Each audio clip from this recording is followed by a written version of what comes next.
You just said something that triggered a fear when I was working for big four financial firms. You have people that have worked for those firms. That's the only place they've worked in their career. Yep. And I go in and they're doing the best they can. They're trying in earnest to do a good job. Mm-hmm. Okay, but the organization is so toxic, and there's nobody looking out for their skills, the future of their careers. You know what I mean? Their personal development. There's nobody looking out for that. They're just like cogs in a machine. I'm on those teams, like, especially if I'm on the teams of Scrum Master, and I'm like, I'm really worried about these people. Yeah. I'm the only person caring about these team members. Like, I don't even work here. I'm just contracted. It's just a full-time cutthroat culture. And I'm like, my only advice is like, you guys should really work. Like, you should go find a better boss to work for.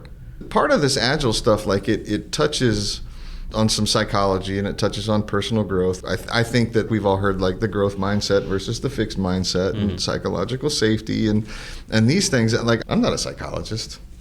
Sometimes I wonder if I'm even a decent human being. But but the point is, like, how does that make you feel, Mike? I don't. But you know, we touch on some of these things, like, and the Scrum Master is not the expert at it, and we're not necessarily qualified, but we're carrying the torch.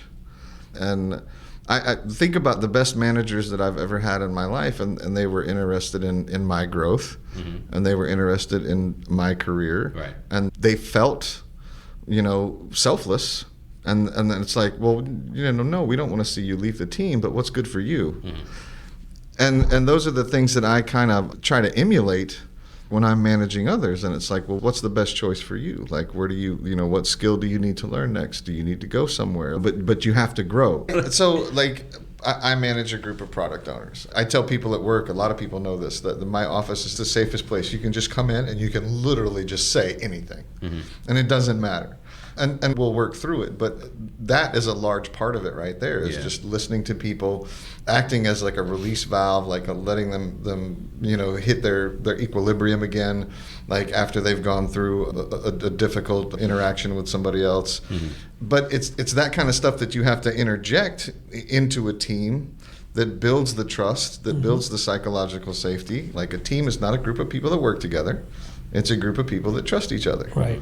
And we talk about, you know, psychological safety, trust. We talk about high-performing teams. And there's a mechanical part of it, and then there's a non-mechanical part of it. Just as important, if not more. Yeah, absolutely. Yeah, but to your point, you know, having somebody that the team can just talk to, right? That's pretty rare. I don't see that very often on most teams, where they feel like they can confide in somebody without fear of any repercussion, right? Yeah. So that's like the therapist role, if you like, that we play. And it is critical. Nobody teaches you that. You just have to have that empathy for your team to do it. Because I don't see most product owners or Scrum Masters actually doing that. There's always this idea of judgment, and that needs to be removed at times.